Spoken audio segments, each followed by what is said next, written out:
రాష్ట్ర శాసన మండలి 5 రోజు సమావేశాలు ఈ రోజు ఉదయం 10 గంటలకు ప్రశ్నోత్తరాలతో ప్రారంభం కానున్నాయి. ఈ రోజు ప్రశ్నోత్తరాల్లో ప్రధానంగా రైతులకు సంక్షేమ పథకాలు, పీడీఎస్ బియ్యం అక్రమ రవాణా నియంత్రణ, పర్యాటక శాఖలో ప్రాజెక్టుల ప్రగతి, విదేశీ వైద్య పట్టభద్రులకు శాశ్వత రిజిస్ట్రేషన్, రాష్ట్రంలో మొక్కలు నాటడం, ప్రైవేట్ సంస్థలకు భూ కేటాయింపులపై చర్చించనున్నారు. అలాగే ఎన్టీఆర్ జలసిరి 2.0 స్పౌస్ పింఛన్ల పంపిణీ, బహిరంగ ప్రదేశాల్లో అనధికార విగ్రహాలపై చర్యలు, పారిశ్రామిక పార్కుల్లో ఎస్సీ ఎస్టీ వ్యవస్థాపకులకు ఫ్లాట్ల కేటాయింపులు వంటి అంశాలపై సభ్యులు అడిగే ప్రశ్నలపై చర్చించనున్నారు. సభలో ప్రవేశపెట్టాల్సిన బిల్లులలో వస్తువులు, సేవల పన్ను చట్ట నోటిఫికేషన్లు, అనుసూచిత కులాలు ఉపవర్గీకరణ బిల్లు, పంచాయతీరాజ్ చట్ట సవరణ బిల్లు, బిఎన్ఎస్ఎస్ చట్ట సవరణ బిల్లు, స్కావెంజర్ నియామకం, డ్రై లాట్రిన్ల నిర్మాణ నిషేధ చట్టం ఉన్నాయి. అదనంగా వైద్య కళాశాలలపై ప్రభుత్వ విధానంపై, అలాగే తురకపాలెం గ్రామంలో సంభవించిన మరణాల ఘటనపై స్వల్ప చర్చలు నిర్వహించనున్నారు.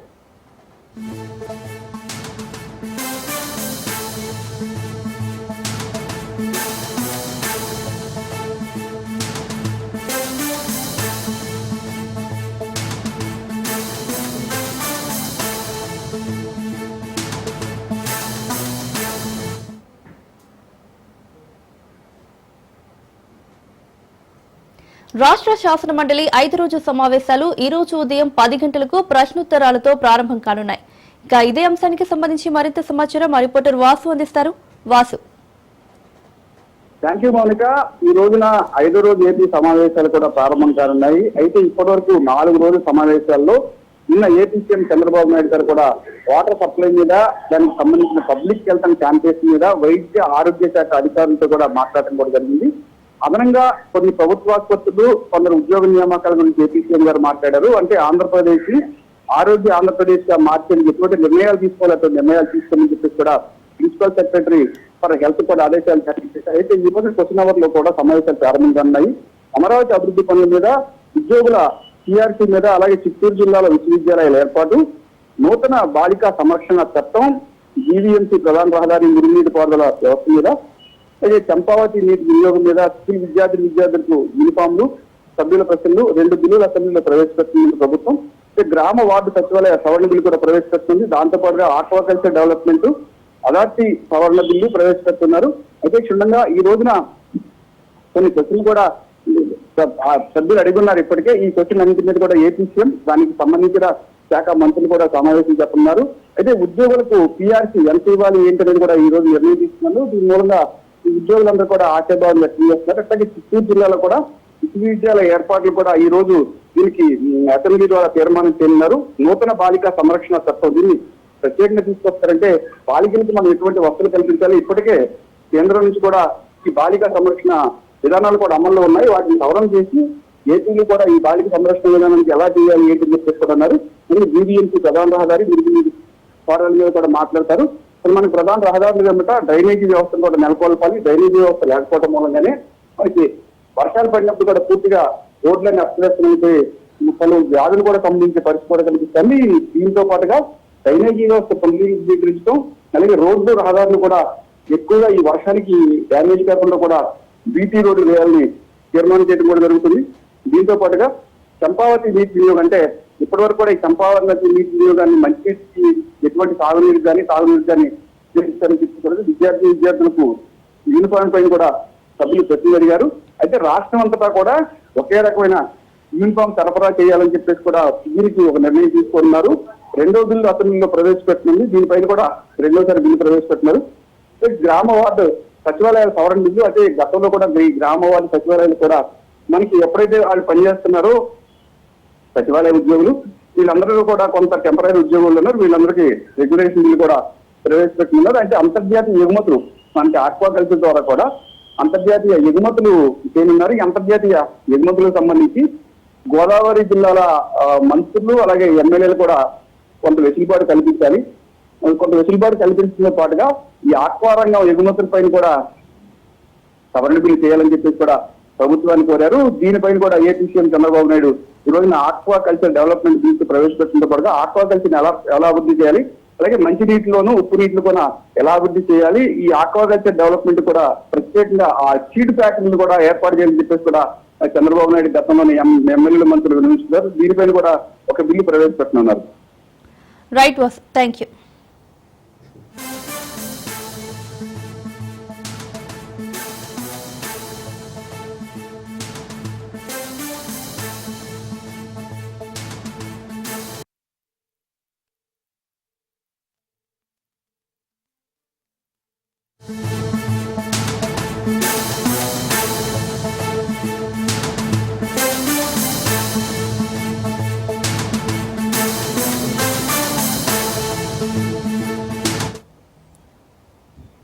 బంగాళాఖాతంలో ఏర్పడనున్న వాయుగుండం ప్రభావంతో ఈ నెల 26, 27 తేదీల్లో రాష్ట్రంలో భారీ నుంచి అతి భారీ వర్షాలు కురిసే అవకాశాలున్నాయని వాతావరణ శాఖ తెలిపింది. 25న ఏర్పడే అల్పపీడనం 26 నాటికి వాయుగుండంగా బలపడి 27న దక్షిణ ఒడిశా, ఉత్తరాంధ్ర, కోస్తా తీరం వద్ద తీరం దాటే అవకాశాలు ఉన్నట్లు తెలిపింది. 26న ఆదిలాబాద్, నిర్మల్, నిజామాబాద్, జయశంకర్, భూపాలపల్లి, ములుగు, వరంగల్, హనుమకొండ, జనగామ, సిద్దిపేట, యాదాద్రి, భువనగిరి, వికారాబాద్, సంగారెడ్డి, మెదక్, కామారెడ్డి జిల్లాల్లో పలుచోట్ల 10 నుంచి 20 సెంటీమీటర్ల మధ్య వర్షపాతం నమోదయ్యే అవకాశాలు ఉన్నట్లు పేర్కొంది. 27న ఆదిలాబాద్, కొమరంభీం, ఆసిఫాబాద్, నిర్మల్, నిజామాబాద్, వికారాబాద్, సంగారెడ్డి, మెదక్, కామారెడ్డి జిల్లాల్లో అక్కడక్కడ వానలు కురవనున్నాయి.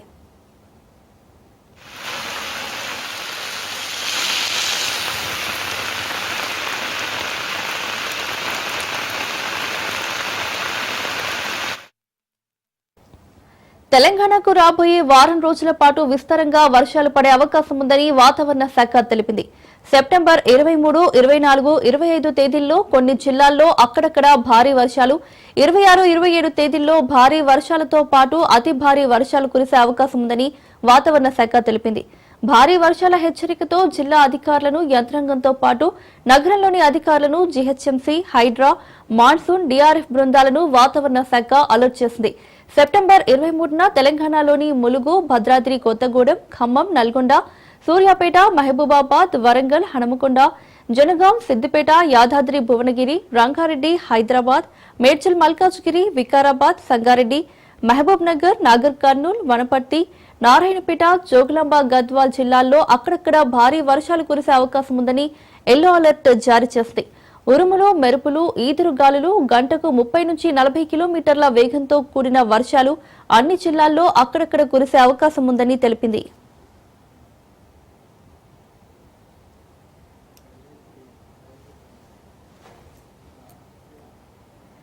సెప్టెంబర్ 24 వికారాబాద్, సంగారెడ్డి, మహబూబ్ నగర్, నాగర్ కర్నూల్, వనపర్తి, జోగులాంబ, గద్వాల్ జిల్లాల్లో అక్కడక్కడ భారీ వర్షాలు కురిసే అవకాశం ఉంది.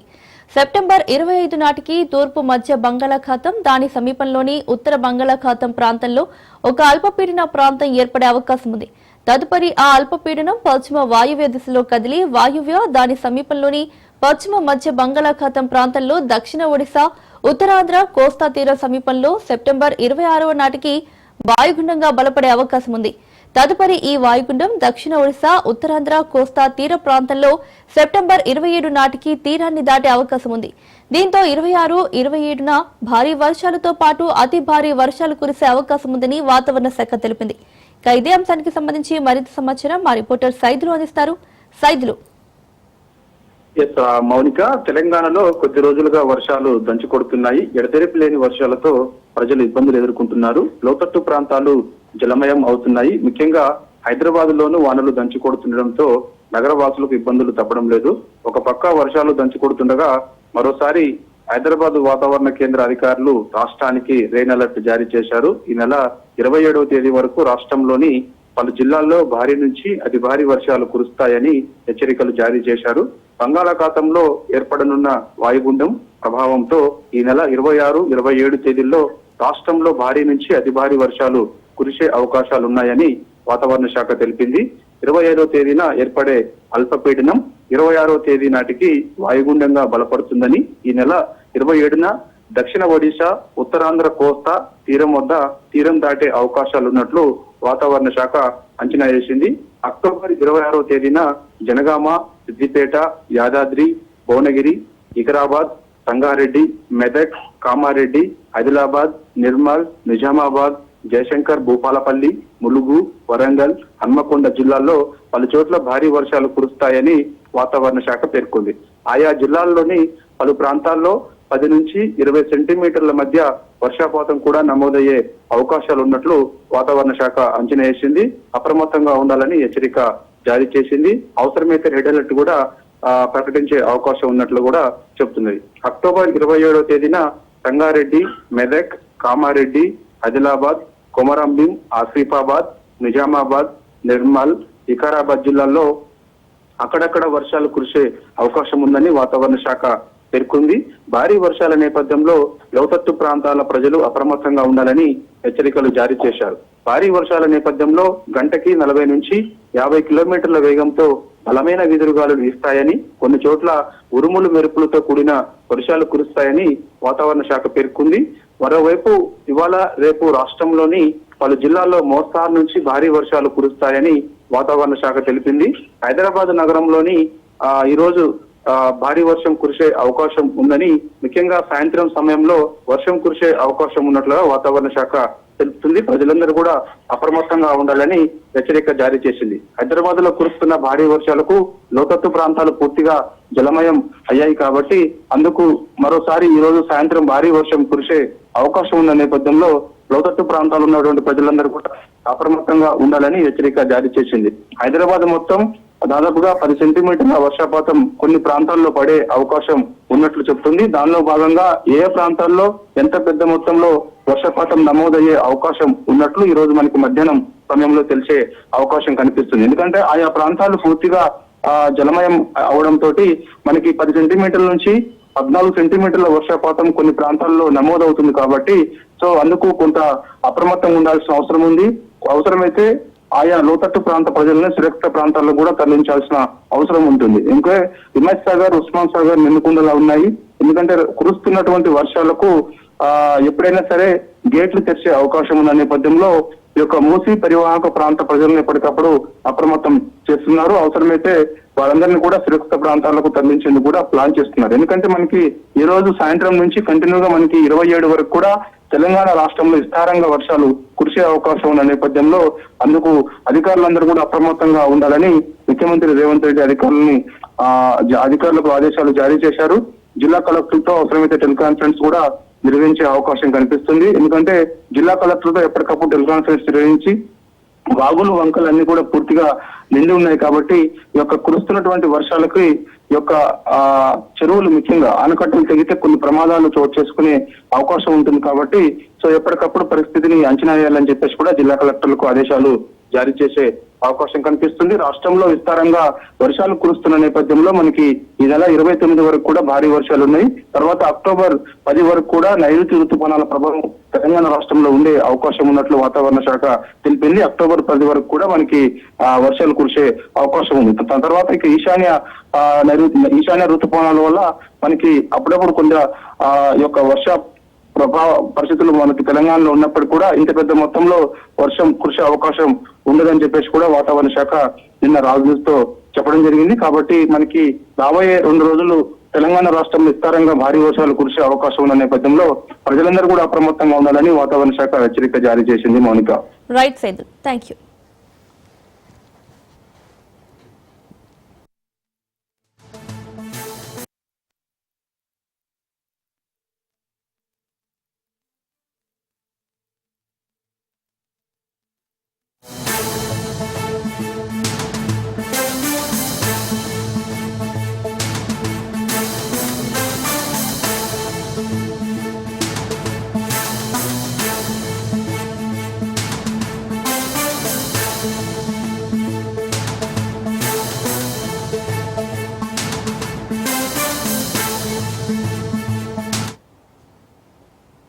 నేడు బీహార్లో సిడబ్ల్యూసీ సమావేశం జరగనుంది.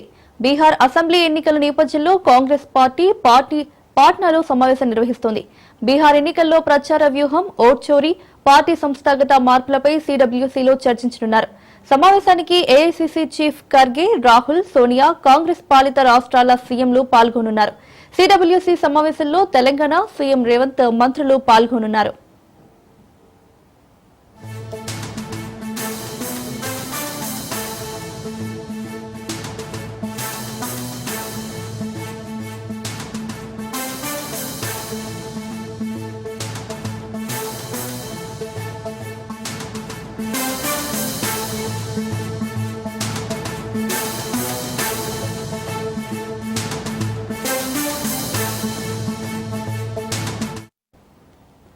నేడు బీహార్లో సిడబ్ల్యూసీ సమావేశం జరగనుంది. బీహార్ అసెంబ్లీ ఎన్నికల నేపథ్యంలో కాంగ్రెస్ పార్టీ పాట్నాలో సమావేశం నిర్వహిస్తుంది. ఇక ఇదే అంశానికి సంబంధించి మరింత సమాచారం మా రిపోర్టర్ రాజు అందిస్తారు. రాజు, నేడు బీహార్లో సిడబ్ల్యూసీ సమావేశం జరగనున్నట్లు తెలుస్తోంది. డీటెయిల్స్ ఏంటి? రైట్ మౌనిక, నేడు బీహార్ రాజధాని అయినటువంటి పాట్నాలో తొలిసారి సిడబ్ల్యూసీ సమావేశం జరగబోతా ఉంది. బీహార్ లో త్వరలో రాబోయే 2 నెలల్లో ఈ యొక్క అసెంబ్లీ సమావేశాలు ఉన్న నేపథ్యంలో కూడా ఈ సమావేశాన్ని బీహార్ లో ఏర్పాటు చేయడం కొంత ఉత్కంఠ రేపుతా ఉంది. దీని నేపథ్యంలో కూడా ఆ ఎన్నికలను దృష్టిలో పెట్టుకుని ఈ యొక్క సమావేశాన్ని బీహార్ లో నిర్వహిస్తున్నట్లు సమాచారం ఉంటా ఉంది. ప్రధానంగా ఇవాళ జరగబోయేటటువంటి ఉదయం 10 గంటలకు సిడబ్ల్యూసీ సమావేశం ప్రారంభమవుతా ఉంది. పాట్నా వేదికగా కూడా ఈ సమావేశం జరగబోతా ఉంది. ఇందులో ప్రధానంగా బీహార్ అసెంబ్లీ ఎన్నికల్లో అనుసరించాల్సినటువంటి వ్యూహాలు, మరోవైపు ఓట్ చోరీకి సంబంధించి దేశవ్యాప్తంగా కాంగ్రెస్ పార్టీ ప్రచారం ముమ్మరం చేసింది. ఆ అంశానికి సంబంధించి కూడా చర్చ జరిగేటటువంటి అవకాశం ఉంది. మరోవైపు ట్రంప్ భారత్ పైన విధిస్తున్నటువంటి సుంకాల పైన కూడా చర్చించాలనేటటువంటి నిర్ణయం తీసుకున్నటువంటి పరిస్థితి. వీటితో పాటుగానే అధ్యక్షుడి అనుమతితో మరిన్ని కీలక అంశాలు కూడా ఈ యొక్క సమావేశంలో చర్చ జరిగేటటువంటి ఛాన్స్ అయితే కనిపిస్తా ఉంది. అయితే అక్టోబర్ లేదా నవంబర్ లో బీహార్ అసెంబ్లీ ఎన్నికలు జరగనున్న నేపథ్యంలో కూడా ఇవాళ జరగబోయేటటువంటి కాంగ్రెస్ వర్కింగ్ కమిటీ సమావేశం కొంత ప్రాధాన్యత సంతరిస్తుంది. అయితే గతంలో ఎన్నడూ కూడా సిడబ్ల్యూసీ సమావేశం బీహార్ లో జరగలేదు. మరోవైపు స్వాతంత్రం సిద్ధించిన నాటి నుంచి ఇప్పటి వరకు ఎప్పుడు కూడా బీహార్ లో కాంగ్రెస్ వర్కింగ్ కమిటీ సమావేశం జరగలేదు. ఇదే తొలిసారి కావడం కూడా కొంత ప్రాధాన్యత సంతరిస్తుంది. మరోవైపు ఇవాళ పాట్నాలోని సదాపాత్ ఆశ్రమంలో ఈ యొక్క వర్కింగ్ కమిటీ సమావేశం ఉదయం 10 గంటలకు ప్రారంభం కాబోతా ఉంది. ఈ సమావేశానికి కాంగ్రెస్ జాతీయ అధ్యక్షుడు మల్లికార్జున ఖర్గేతో పాటు గానీ ఏఐసిసి ప్రధాన కార్యదర్శులు వీరితో పాటు గానీ ఏఐసిసి అగ్రనేత రాహుల్ గాంధీ, సోనియా గాంధీ వీరితో పాటు గానీ కాంగ్రెస్ పాలిత రాష్ట్రాల నుంచి సీఎం కూడా పార్టిసిపేట్ చేయబోతా ఉన్నారు. మరోవైపు జాతీయ ముఖ్య నేతలైనటువంటి జయరాం రమేష్ తో పాటు కేసీ వేణుగోపాల్ కూడా ఈ సమావేశానికి హాజరు కానున్నారు. ప్రధానంగా ఇందులో బీహార్ లో అనుసరించాల్సినటువంటి వ్యూహాలపైన కూడా చర్చ జరగబోతా ఉంది. మరోవైపు బీహార్ లో పెద్ద ఎత్తున ఎస్ఐఆర్ కు సంబంధించి కూడా ఆందోళన జరిగింది. ఇటీవల పార్లమెంట్ సమావేశాల్లో కూడా పెద్ద ఎత్తున ఈ యొక్క ఎస్ఐఆర్ పైన చర్చ పెట్టాలనేటటువంటి నినాదాలు నిరసనలు చేసిన నేపథ్యంలో కూడా చర్చ పెట్టినటువంటి పరిస్థితి ఉంది. మరోవైపు దేశవ్యాప్తంగా కూడా ఈ ఓటరు జాబితా సవరణ చేసేందుకు ఎన్నికల సంఘం సిద్ధమవుతా ఉంది. ఒకవైపు ఎన్నికల సంఘాన్ని విమర్శిస్తా ఉంది కాంగ్రెస్ పార్టీ. అయితే ఈ నేపథ్యంలో బీహార్ లో ఉన్నటువంటి రానున్నటువంటి ఎన్నికల్లో ఇటువంటి వ్యూహాన్ని అనుసరించాలి. మరోవైపు పార్టీ సంస్థాగతంగా బలోపేతం కోసం తీసుకోవాల్సినటువంటి మార్పులు ఏంటి అనేటటువంటి అంశాలకు సంబంధించి కూడా ఇవాళ జరగబోయేటటువంటి సమావేశంలో చర్చ జరగబోతా ఉంది. ఈ సమావేశానికి సీఎం రేవంత్ రెడ్డి సైతం చేరుకోబోతా ఉన్నారు. ఈ సమావేశంలో పార్టిసిపేట్ చేస్తారు. Right Raju, thank you.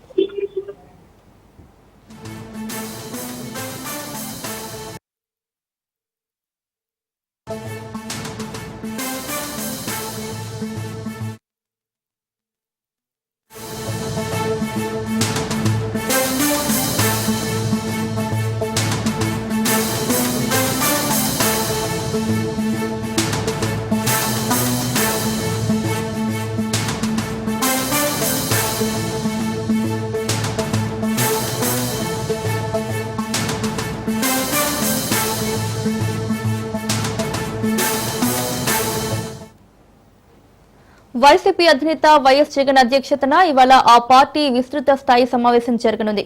Party కేంద్ర కార్యాలయంలో జరిగే ఈ మీటింగ్ కు రీజనల్ కోఆర్డినేటర్లు, రాష్ట్ర ప్రధాన కార్యదర్శులు, పీఎస్సీ మెంబర్లు, జిల్లా పార్టీ అధ్యక్షులు, పార్లమెంటు నియోజకవర్గ పరిశీలకులు, పార్లమెంట్ అసెంబ్లీ నియోజకవర్గ సమన్వయకర్తలు, రాష్ట్ర కార్యదర్శులు హాజరు కానున్నారు. సమకాలీన రాజకీయ అంశాలు, ప్రజా సమస్యలు తదితర అంశాలపై పార్టీ నేతలతో వైఎస్ జగన్ చర్చించనున్నారు.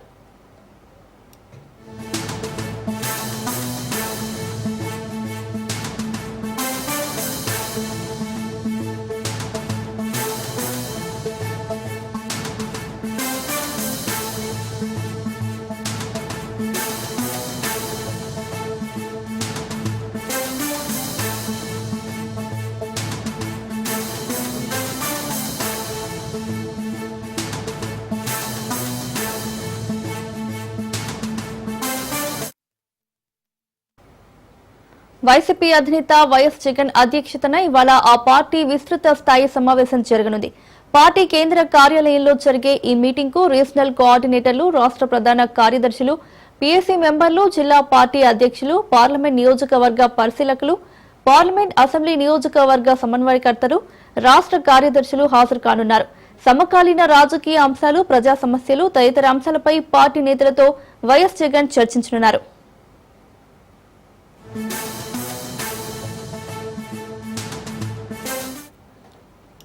ఇదే అంశానికి సంబంధించి మరింత సమాచారం మా ప్రతినిధి రమేష్ అందిస్తారు. రమేష్, వైసీపీ అధినేత జగన్మోహన్ రెడ్డి అధ్యక్షతన ఈ రోజు వైఎస్ఆర్ కాంగ్రెస్ పార్టీ విస్తృత స్థాయి సమావేశం మరి కాసేపట్లో ప్రారంభం కాబోతుంది. ఈ సమావేశానికి పార్టీకి సంబంధించిన ఎమ్మెల్యేలు, ఎంపీలు, పార్టీ రీజనల్ కోఆర్డినేటర్లతో పాటు 175 నియోజకవర్గాల సమన్వయకర్తలు కూడా హాజరు కాబోతూ ఉన్నారు. ఇక ఈ సమావేశంలో ప్రధానంగా పార్టీని రానున్న రోజుల్లో ఏ విధంగా బలోపేతం చేయాలనే అంశానికి సంబంధించి పార్టీ నేతలకు జగన్మోహన్ రెడ్డి దిశానిర్దేశం చేయబోతూ ఉన్నారు. గతంలో జరిగినటువంటి సమావేశంలోనే పార్టీని గ్రామ స్థాయి వరకు, వార్డు స్థాయి వరకు బలోపేతం చేయాలంటూ దిశానిర్దేశం కూడా చేశారు. అంతేకాకుండా గ్రామ స్థాయి, పూర్తి స్థాయి లెవెల్ వరకు కూడా కమిటీలను కంప్లీట్ చేయాలి. కమిటీలు వేసిన తర్వాత పార్టీ క్యాడర్ ని ప్రజల్లోకి పంపించాలంటూ ఆదేశించడం కూడా జరిగింది. దీనికి సంబంధించిన పురోగతి ఎంతవరకు వచ్చిందనే అంశాన్ని కూడా జగన్మోహన్ రెడ్డి పార్టీ నేతలను అడిగి తెలుసుకున్నారు. మరోవైపు కూటమి ప్రభుత్వం అధికారంలోకి వచ్చిన తర్వాత ప్రజలకు ఇచ్చినటువంటి హామీ అమల్లో ఏ విధంగా వైఫల్యం చెందింది, వాటిని ప్రజల్లోకి తీసుకెళ్ళడానికి సంబంధించి ఇప్పటికే ఒక కార్యాచరణ కూడా చేపట్టడం జరిగింది. ఇటు రైతుల సమస్యలతో పాటు అనేక విషయాల్లో పెద్ద ఎత్తున పోరాటాలను కూడా కొనసాగిస్తుంది. మరోవైపు ప్రభుత్వ మెడికల్ కాలేజీలో ప్రైవేట్ పరం చేసే అంశానికి సంబంధించి కేంద్ర ప్రభుత్వం తీసుకున్నటువంటి నిర్ణయానికి వ్యతిరేకంగా కూడా వైఎస్ఆర్ కాంగ్రెస్ పార్టీ పోరాటం చేస్తుంది. ఈ అంశం పైన కూడా రానున్నటువంటి రోజుల్లో పార్టీ శ్రేణులు ఏ విధంగా ప్రభుత్వానికి వ్యతిరేకంగా పోరాటం చేయాలనే అంశం పైన కూడా పార్టీ శ్రేణులకు జగన్మోహన్ రెడ్డి దిశానిర్దేశం చేయబోతూ ఉన్నారు. ఇక రైతులకు యూరియా జరగడం లేదు, మరోవైపు పంటలకు గిట్టుబాటు ధరలు కూడా రానున్నటువంటి నడుస్తుంది. అంతేకాకుండా కూటమి ఏదైతే ఎన్నికలకు ముందు అనేక హామీలు ఇవ్వడం జరిగింది. తాము అధికారంలోకి వస్తే యువతకు నిరుద్యోగ అభివృద్ధి ఇస్తామని చెప్పింది. అంతేకాకుండా 15 సంవత్సరాల నుండి ప్రతి మహిళకు కూడా ప్రతి సంవత్సరం 18,000 రూపాయలు ఇస్తామని చెప్పింది. కానీ అదేవి ప్రస్తుతం అమలు చేయట్లేదు. అది చేయకపోగా ఇప్పటికే సూపర్ హిట్ అయిందంటూ పెద్ద ఎత్తున ప్రచారానికి తెరలేపినటువంటి నేపథ్యంలో ప్రభుత్వ వైఫల్యాలను, గతంలో వచ్చినటువంటి హామీలను అమలు చేయకుండా ఏ విధంగా తప్పించుకుంటుందనే అంశాలపై పెద్ద ఎత్తున పోరాటానికి సిద్ధం కావాలంటూ పార్టీ శ్రేణులతో జగన్మోహన్ రెడ్డి దిశానిర్దేశం చేసే అవకాశం అనేది తెలుస్తుంది. మరోవైపు గత కొద్ది రోజులుగా శాసనసభ సమావేశాలకు జగన్మోహన్ రెడ్డి హాజరు కావడం లేదు. ప్రతిపక్ష నేత హోదా అంశానికి సంబంధించి ఈ నేపథ్యంలో జగన్మోహన్ రెడ్డి పైన, ఎమ్మెల్యేల పైన అనర్హత వేటుపడుతున్నట్టు రకరకాల ప్రచారాలు అధికార పార్టీ వైపు నుంచి జరుగుతున్న నేపథ్యంలో వీటికి సంబంధించి కూడా ఒక స్పష్టత ఇచ్చే అవకాశం ఉన్నట్టయితే ప్రస్తుతం పార్టీ వర్గాలు చెప్తున్నాయి. మొత్తంగా పార్టీని బలోపేతం చేయడం ఒక అంశం అయితే, ప్రభుత్వ వైఫల్యాలపైన పోరాటం చేయడం ఈ రెండు అంశాల ప్రధాన ఎజెండాగా ఈ రోజు సమావేశం జరగబోతూ ఉంది. రమేష్, అలాగే ప్రజా సమస్యలపైన కూడా చర్చించనున్నట్లు తెలుస్తోంది. ఎలాంటి సమస్యలపైన చర్చించే అవకాశం ఉంది? ప్రధానంగా ప్రజా సమస్యల విషయానికి వచ్చి చూస్తే, కూటమి ప్రభుత్వం అధికారంలోకి వచ్చిన తర్వాత అధికారంలోకి వస్తే ప్రజలను ఏ విధంగా ఆదుకుంటాము, వారికి సంక్షేమ పథకాలు ఎలా అందిస్తామనే అంశానికి సంబంధించి ఎన్నికల మేనిఫెస్టోని ప్రకటించింది. కానీ ఆ ఎన్నికల మేనిఫెస్టోలో ఇచ్చినటువంటి అంశాలు ఏవి కూడా ప్రస్తుతం అమలు జరగటం లేదనేది వైసీపీ వాదన. కూటమి ప్రభుత్వం మాత్రం తాము సూపర్ 6 పేరుతో వచ్చినటువంటి అన్ని హామీలను అమలు చేశాము. మహిళలకు ఉచితంగా ప్రతి ఏటా 3 సిలిండర్లు ఇస్తున్నాము, అంతేకాకుండా ఫ్రీ బస్ ఇచ్చాము, అంతేకాకుండా తల్లికి వందనము, అన్నదాత సుఖీభావ వంటి పథకాలను సమర్థవంతంగా అమలు చేస్తున్నామని చెప్తుంది. కానీ వైసీపీ వెర్షన్ మరోలా ఉంది. ఈ సంక్షేమ పథకాలు ఏవి కూడా పూర్తి స్థాయిలో అందటం లేదు. ఇచ్చే సంక్షేమ పథకాలు కొన్నింటిని అరాపరాగా ఇస్తూ ఉన్నారు. మరోవైపు మిగిలినటువంటి చాలా అంశాలను, మేనిఫెస్టోలో చెప్పినటువంటి అంశాలను అమలు చేయడం లేదు. కాబట్టి ప్రభుత్వం ఈ ఏడాదిన్నర కాలంలో ప్రజలకు ఇచ్చినటువంటి హామీలను అమలు చేయడం పూర్తిగా విఫలమైంది. దీనికి సంబంధించి ఇప్పటికే అనేక ఆందోళనలు, ఉద్యమాలు చేసినటువంటి పరిస్థితుంది. తాము చేసినటువంటి పోరాటాల వల్ల కొంతవరకైనా ప్రభుత్వం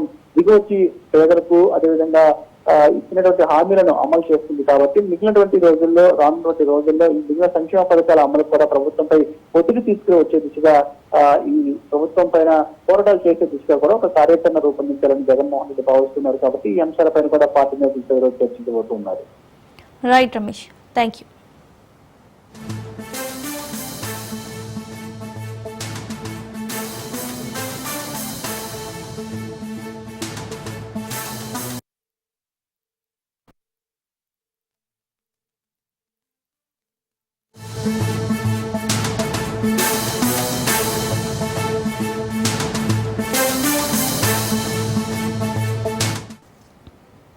వికారాబాద్ జిల్లా తాండూరులో రైతులు యూరియా దొరక్క అష్టకష్టాలు పడుతున్నారు.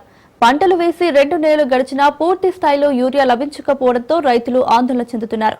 దీంతో ఉదయం 5 గంటల నుంచే యూరియా కోసం క్యూ లైన్లో చెప్పులు పెట్టి వేచి ఉంటున్నారు. యాలాల మండలంలోని ప్రాథమిక వ్యవసాయ కేంద్రం వద్ద కూడా రైతులు ఉదయం నుంచే బారులు తీరారు. తమ పంటలకు అవసరమైన ఎరువులు త్వరగా అందే విధంగా ప్రభుత్వం చర్యలు తీసుకోవాలని రైతులు కోరుతున్నారు.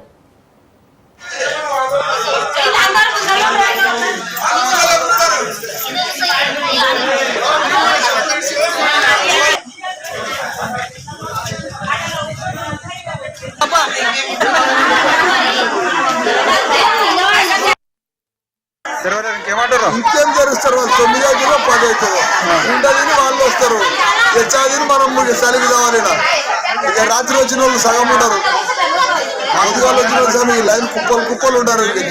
చేయకుండా మరి రైతులు కూడా కన్నా అవసరాలు పడి మరి నైట్ నిద్ర లేకుండా యూరియా వస్తుందంటే నైట్ నిద్ర కూడా రాకొచ్చింది. యూరియా వచ్చిందంటే మరి సెంటర్ల కాడికి రైతు వ్యవసాయ కేంద్రాల కాడ పడిగాపులు కాసి ఇంకా అవసరాలు వస్తున్నాయి. తిండి లేకుండా రాత్రి పగులు రైతులకి ఇటువంటి గోస రాకూడదు. ఎప్పుడు ఈ ప్రభుత్వాలు రైతుల మీద పెద్ద ఎత్తున చొరవ తీసుకొని రైతులకు మేలు చేయాలని కోరుకుంటూ మరి ఇటువంటి దుస్థితి రైతులకు పట్టరాదు. అన్నం పెట్టి రైతులకే ఇంత దుస్థితి ఉందంటే మరి మేమేం చేసి పంట పండియాలి? వరిచేనులు ఎర్రగైతున్నాయి, దిగుబడి వస్తలేదు, చాలా లాస్ వస్తుంది. రైతులని పట్టించుకునే నాదుడు లేడు. కాబట్టి రైతులు ఎమ్మెల్యేలు ఎంపీలు మరి ఊళ్ళ దగ్గరకు వచ్చి మేము అది చేస్తాం ఇది చేస్తాం రోడ్ అవి చేస్తామంటారు. కానీ రైతులకు మాత్రం మేలు చేసే రైతులు మరి ఒక్క నాయకుడంగా పట్టించుకుంటలేడు. దీన్ని సీరియస్గా తీసుకొని రైతులకు సకాలంలో యూరియా